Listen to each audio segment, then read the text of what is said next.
தமிழ்நாட்டின் மண் வகைகள்.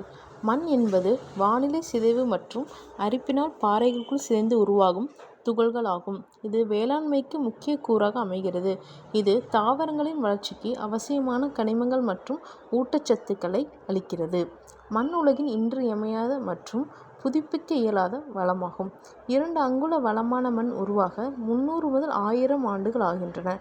மண்ணின் தன்மையானது அப்பகுதியில் நிலவும் காலநிலை, தாய் பறவைகள் மற்றும் தாவர மூட்டம் போன்றவை காரணிகளை சார்ந்துள்ளது. தமிழ்நாட்டில் காணப்படும் மண்களை அதன் தன்மைகளை கொண்டு 5 பிரிவுகளாக வகுக்கப்படலாம். அவை வண்டல் மண், கரிசல் மண், செம்மண், சரளை மண், உவர்மண். வண்டல் மண். வண்டல் மண் ஆறுகளால் படிய வைக்கப்படும் நுண்படிவங்களால் உருவாகின்றன. சுண்ணாம்பு சத்து, பொட்டாசியம், மெக்னீசியம், நைட்ரஜன் மற்றும் பாஸ்பரிக் அமிலம் ஆகிய தாதுக்களை கொண்டுள்ளதால் வண்டல் மண் ஒரு வளம் மிகுந்த மண்ணாகும்.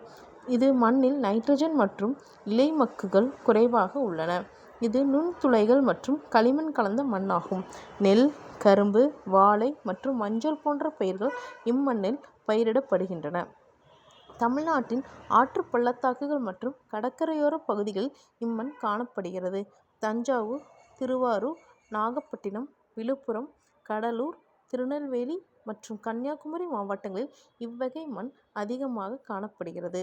சில உள் மாவட்டங்களின் ஆற்று பள்ளத்தாக்கு பகுதிகளில் சிறிய அளவில் இவை காணப்படுகிறது.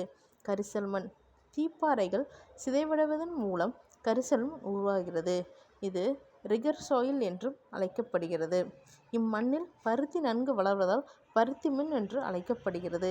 தக்கான லாவா பீடபூமி பகுதிகளில் அரை வறண்ட காலநிலையில் இம்மண் உருவாகிறது. இம்மண் மிக நுண்ணிய துகள்களை கொண்ட களிமண்ணால் ஆனது. இவற்றில் பாஸ்பரிக் அமிலம், நைட்ரஜன் மற்றும் உயிரினப் பொருட்களின் சத்து குறைவாக உள்ளது. கால்சியம், மக்னீசியம், கார்பன், பொட்டாசியம் மற்றும் சுண்ணாம்பு சத்துக்கள் அதிக அளவில் காணப்படுகிறது. பருத்தி, கம்பு, சோளம் மற்றும் கால்நடை தீவனங்கள் போன்ற முக்கிய பயிர்கள் கரிசல் மண்ணில் பயிரிடப்படுகின்றன. கோயமுத்தூர், மதுரை, விருதுநகர், திருநெல்வேலி மற்றும் தூத்துக்குடி மாவட்டங்களில் கரிசல் மண் பெருமளவில் காணப்படுகிறது. செம்மண். தமிழ்நாட்டின் மொத்த பரப்பளவில் சுமார் 2/3 பங்கு செம்மண் பரவியுள்ளது. இவை குறிப்பாக மாநிலத்தின் மத்திய மாவட்டங்களில் காணப்படுகின்றன. இம்மண் மணல் மற்றும் களிமண் கலந்த தன்மை உடையது.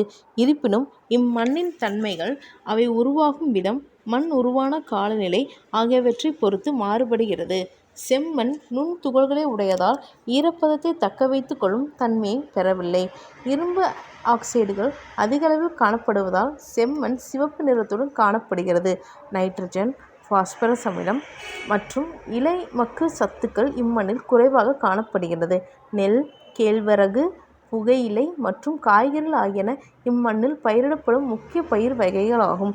உரங்கள் மற்றும் நீர்ப்பாசன வசதியுடன் இம்மண்ணில் அனைத்து வகை பயிர்களும் பயிரிடலாம். இம்மண் சிவகங்கை மற்றும் ராமநாதபுரம் மாவட்டங்களில் அதிகம் காணப்படுகிறது. சரளை மண். சரளை மண்ணானது அதில் கரைந்துள்ள சத்துக்கள் அடித்து செல்லப்படுவதால் உருவாகிறது. இவை ஒரு வளமற்ற மண்ணாகும். காஞ்சிபுரம், திருவள்ளூர் மற்றும் தஞ்சாவூர் மாவட்டங்களின் சில பகுதிகளில், நீலகிரி மலையின் சில பகுதிகளிலும் இம்மண் காணப்படுகிறது.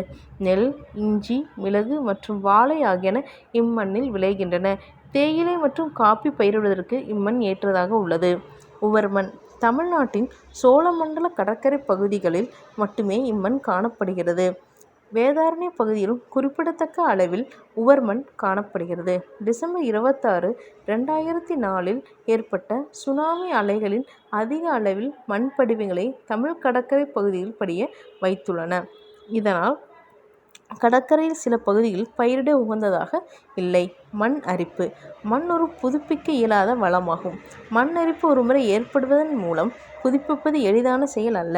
காடுகள் அழிப்பு, அதிக மேய்ப்பு, நகரமயமாக்கம், அதிக மழைப்பொழிவு ஆகியன மண்ணரிப்பின் முக்கிய காரணங்களாகும். மண்ணரிப்பு மண்வளத்தை குறைத்து விளைச்சலை குறிக்கிறது. எனவே மண்வளத்தை பாதுகாக்க அதிக கவனம் செலுத்துவது அவசியமாகும்.